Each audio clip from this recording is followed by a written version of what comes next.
Hi, welcome to my YouTube video where I play a random stranger online for the 30-minute classical game. We'll see how it goes. Usually it doesn't take that long to get another player, but I'm filming this at midnight. We'll see how long the queue takes.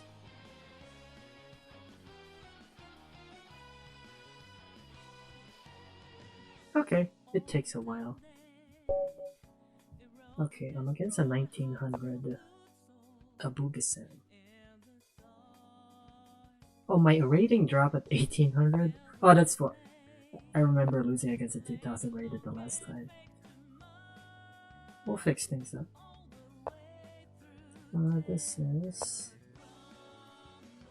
I just had this opening a while ago, so I wouldn't take that long fixing the structure here. Usually I push b4 against this on d5. Reason is that there's no dark square diagonal attack on the b4, therefore I can acquire b4 right away without preparing a3, b4 pawn structure. Connect both knights, place my bishop on b2, and then I typically push my pawn on c4. Okay, this is the structure that I'm looking for actually. After takes, I have pawn to c3, and then bishop a3. I know this is a 30-minute game, I'm supposed to think of my moves, but I just had this same exact game the other day. I'll just breeze through these opening moves. After I set up my pieces, that's usually when I start thinking. But it's still opening. Just have to develop my bishop, then my queen either on b3 or c2. I can place my bishop on a3 since there's nothing attacking this pawn on a4, therefore this rook doesn't have to defend the pawn. So my opponent is planning to push pawn to e5. Now, kind of thinking that bishop b2 was a much better move since it stops the pawn push. But now I just have to take it. Now my plan is to move this queen somewhere. Place the rook on either b1 or c1 from the f file. And then, actually, rook fc1 looks slightly better, so the other rook can hover to rook ab1. I think that would be the plan. Two rooks on the queen side, and then just depends on how my opponent would like to move. I can move this rook first, just so I don't have this diagonal attack reveal after the trades. I mean, I can just take this bishop, or I can place my knight on b3, having the queen defend this pawn. But then my queen can get overloaded. After queen b3, there's queen b6 attacking it, and then my queen is defending two pieces. So I'll just take this, I guess. I mean, the rook is out of position, so he has to move that anyway. I think the move here is rook fc1. I don't like rook ab1 immediately because my opponent can just play rook b6 and offer a rook trade. I don't want to trade too many pieces. I think one trade in the opening is good enough.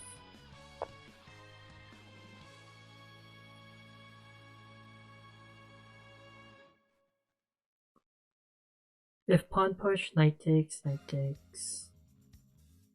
pawn takes, then rook takes. Okay.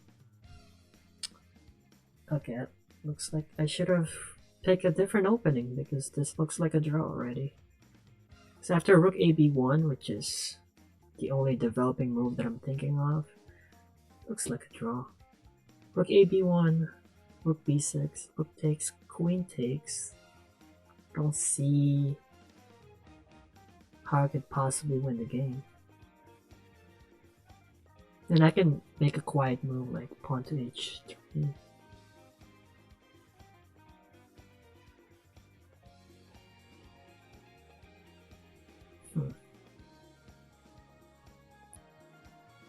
Other idea that I have is knight b3, knight c5. Then after knight takes, I have bishop takes.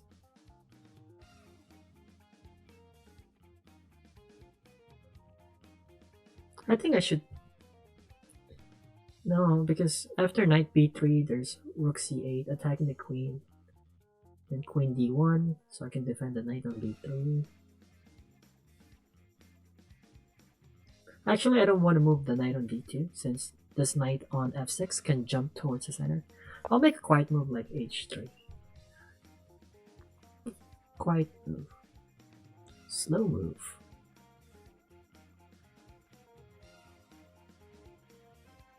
If knight b3, there's knight e4. Therefore, there's no more option for knight c5. I can find a solid plan for white here. If I offer a queen trade on c7, queen takes, rook takes, my rook will be there. I still don't see any solid plan on how to possibly win the game. Other choice that I have could be knight e1, knight d3, repositioning my knight on d3, and then maybe I can do something else later on. Since this knight on d2 cannot really move, and just defending e4 square, I think the only piece that can really move right now is the knight on f3. Not really defending e5. Takes. I mean, he can push e5 actually, if I remove the knight. Other choice that I have is queen d3. You can simply move to rook b6 now. I don't have a solid plan. I mean, we can trade rooks actually. I'll just place this rook ab1. My opponent can play rook b6, rook takes, queen takes. We'll see from there. I just can't find any good moves. Oh, he didn't play rook b6. Therefore, I have more space on the b file. I mean, my opponent can regret it and just play rook b8 next move. They can still... I can also take advantage that he gave up on the b file by playing queen c7. Queen c7, then rook b7. Looks like a strong attack.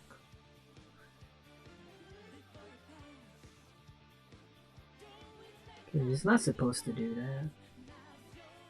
Might as well... I think I have something here. Just have to find it.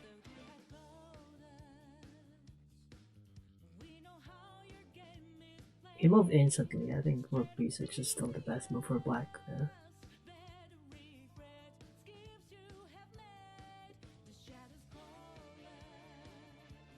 Yeah, I think it's queen c7. I just don't see the point of queen a8 attacking this light square diagonal.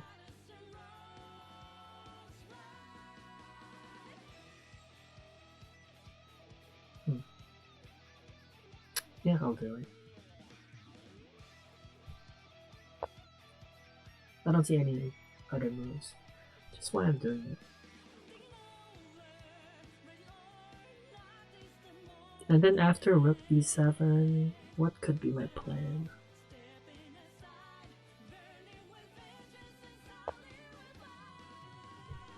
Okay, attacks with a rook over here.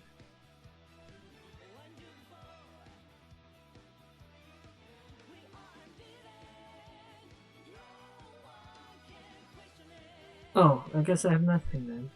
I just have to pull back. Which direction? Should I just go back to...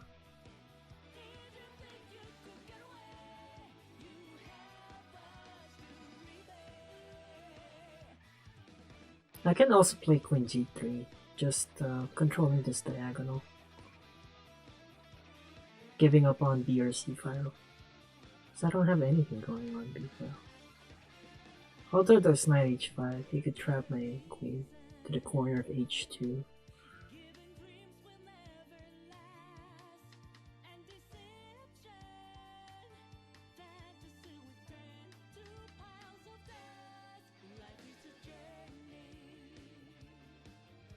Let's play simple actually. Let's just go back to c2. I was trying to think whether I can go to queen g3 and then there's knight h5 and there's queen h4, queen g2.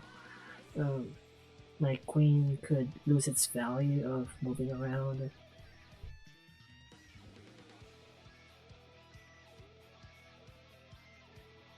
I can play rook b5, rook cb1, try to double up on the b file. It's hard to double up on the c file since my queen is just blocking the way.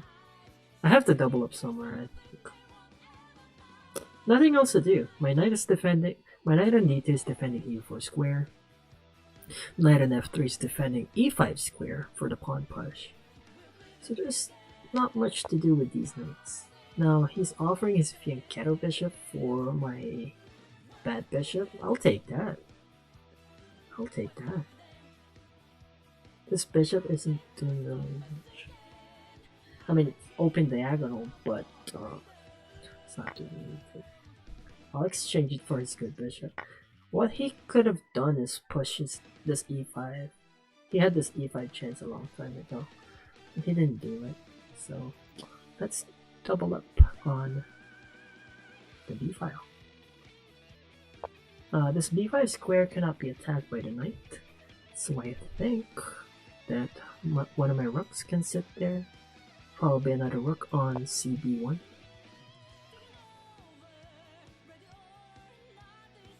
Oh no, this could end up on a draw actually.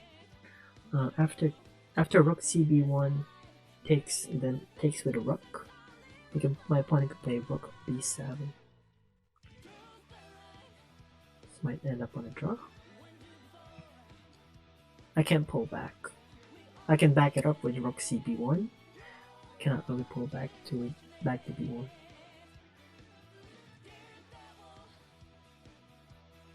Well, if I don't want the draw, I can pull back, right?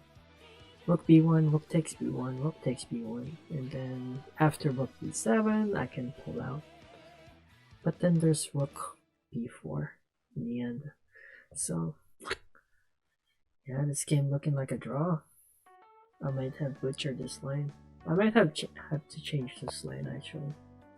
Unless I have pawn takes. Pawn takes b5. But that's losing. I can just push the pawn and then the knight is defending b6 square. So I have to retake with a rook. And then after rook b7. Actually after rook b7 I can back it up with queen c2 or c3. No, queen b2 or queen b3. Just defending the b file with a queen and rook. So if we trade major pieces, I still have my... Oh, I didn't even take. Okay. Takes. Okay, it's not looking good. I just don't want the game ending up on a draw.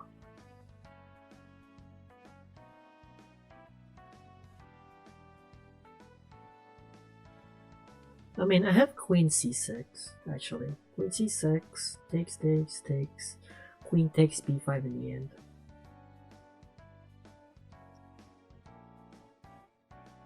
No, queen c6, rook takes, my queen is under attack. I can't go. No, I can't do that. I can't do queen c6 actually. Queen will be attacked. Takes. What I can do is I can just take this. Then I'll start thinking of my next move. I don't like rook c1 because there is rook b4 as his follow-up move. I can actually play queen d3 here. Queen d3. And then if he doesn't take my rook, I have rook b5. If he does take, I have queen on b1. I can still control b5 faster. So I think that's the move.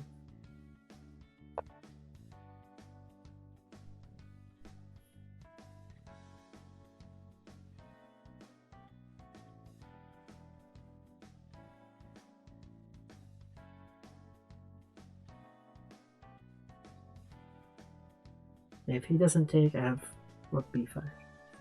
If he does, I have my queen on d1.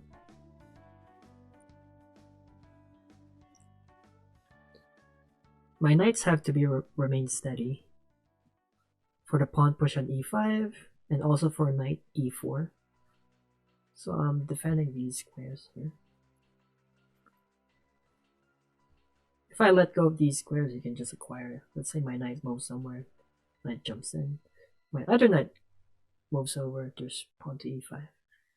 So those two knights cannot move.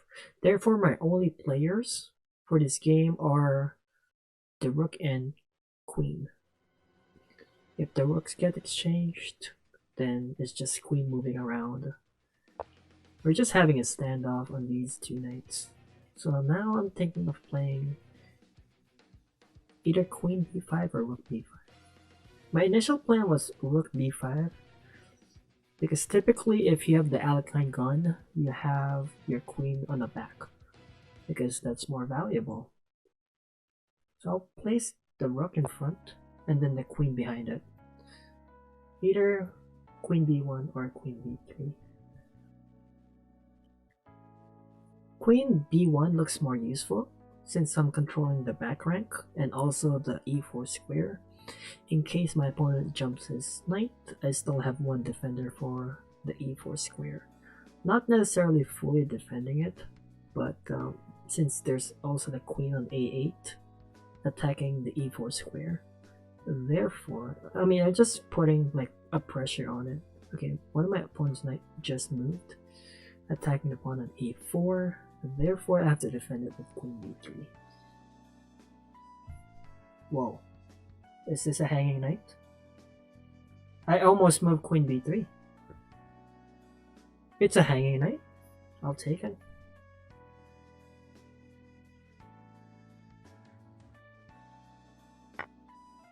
I'll take it. I guess that's it, right? That's an easy game. I don't know if he can possibly get back in the game after blundering a full piece like that. Since now, all I have to do is trade our major pieces. Rook to rook, queen to queen, knight to knight, and then I'm up a knight for an endgame. If not, I can place my knight on e5. It's just a centralized knight, which is super annoying. And then I can battery my queen and rook on the b file. Okay, my opponent just resigned. Let's put this in an analysis board. Let's go to analysis and see how I could have improved on this game.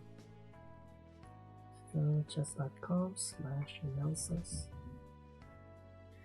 I didn't like my repertoire on that opening after castling, since it looked like somehow a drawn game. But we'll see what the analysis look like.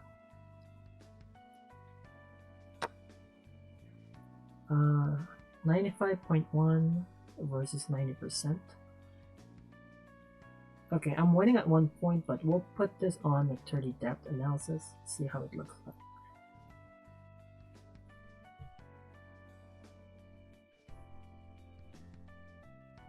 Okay, after a couple of minutes of letting the analysis run for depth 30, here it is.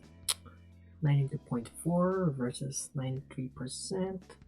Almost equal accuracy until my opponent blundered in the end.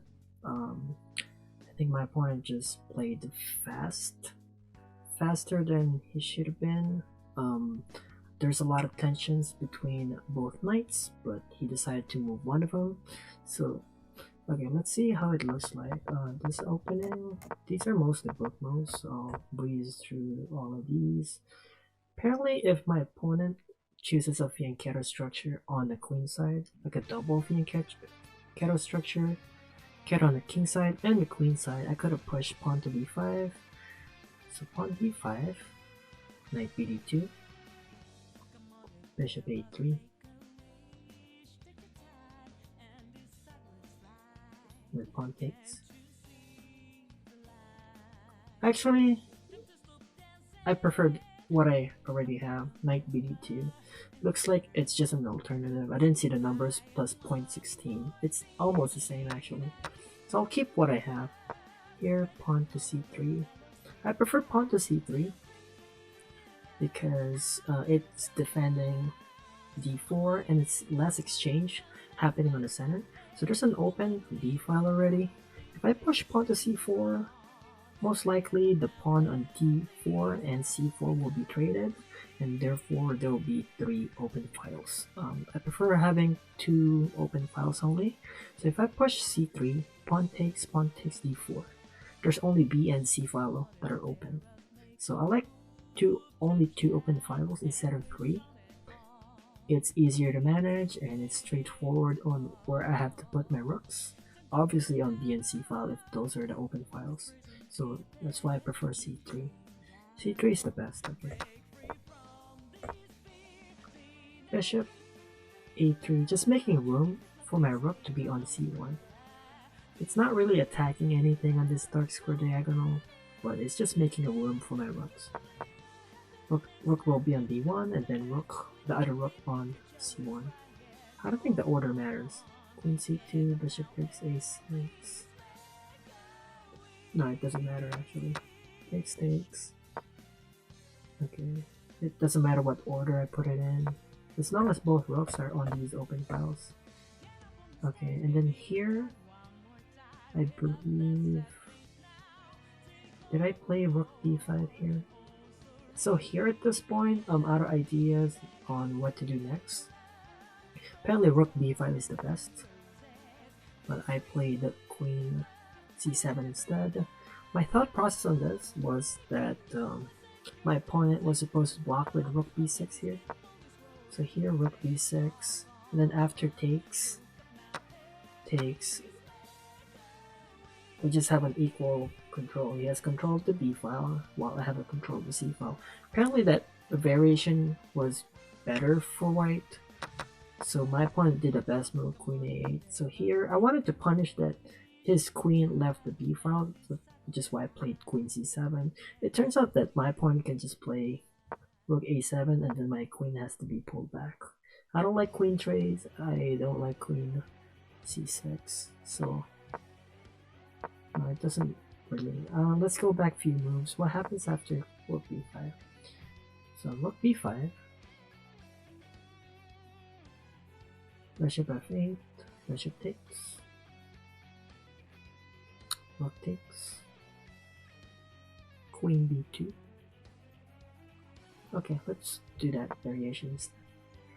Rook b3, bishop, rook takes. This is apparently like the best. Oh, there's also knight b3. I don't like moving my knight because a lot. So if I move my knight here, like they're having a standoff on this e4 square. I'm giving up my e4 square, and then what? Knight e5. I don't like this. It doesn't look good. So this pawn on e5 will eventually be a hard pawn to defend. Now I have to push my pawn to f4, place my queen on a dark square. It's just a liability to have this pawn on e5 without knowing the clear advantage of this move. So that's why I don't like moving any of my knights. So here, queen b2 would be next. Okay, queen b2. I can agree on queen b2. Because in the end, I wanted to just place a battery attack on the b file with rooks and a queen. But what happened in the game? b1.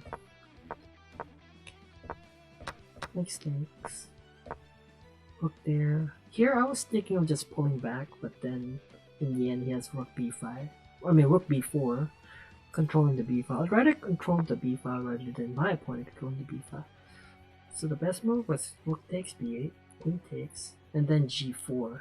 Now g4 is something that's hard to understand. g4, rook b1.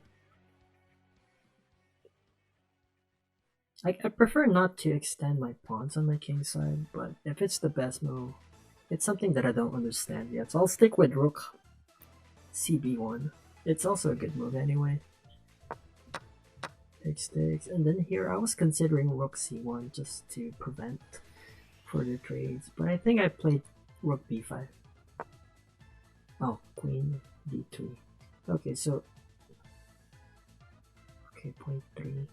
It's not that bad of a move, but it gives black a slight advantage. So rook takes b7, queen takes b7, g4. I mean, yeah, it's just being pushed on me. So after takes, just want me to push g4.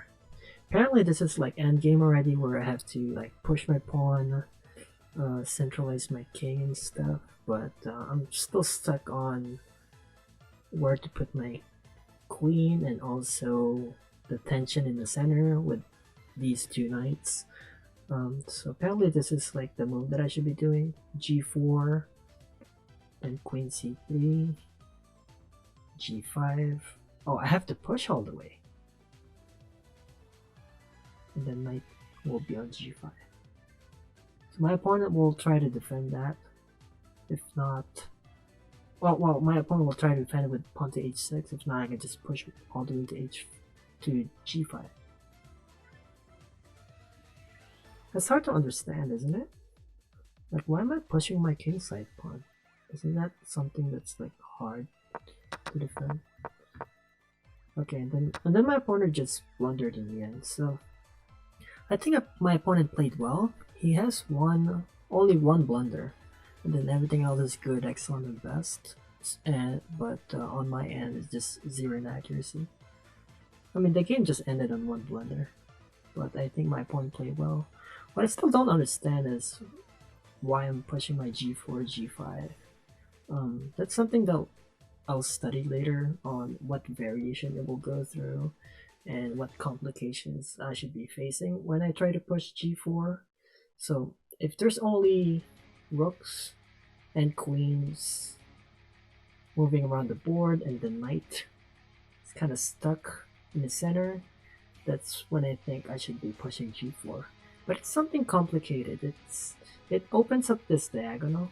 So I'm thinking that, okay, maybe my opponent can push e5 and then try to break the center, push here, break there. After trading all these pawns, I have all these like this open diagonal on my king. Just something that I don't understand yet. But anyway, that's what I would be studying later. What is my new Lichess rating? Hopefully I'm on a 2000 already. 1965. Almost there. I mean, it's fun playing against 2000 rated opponents. 2000s and 2100s are the players that I have most fun with.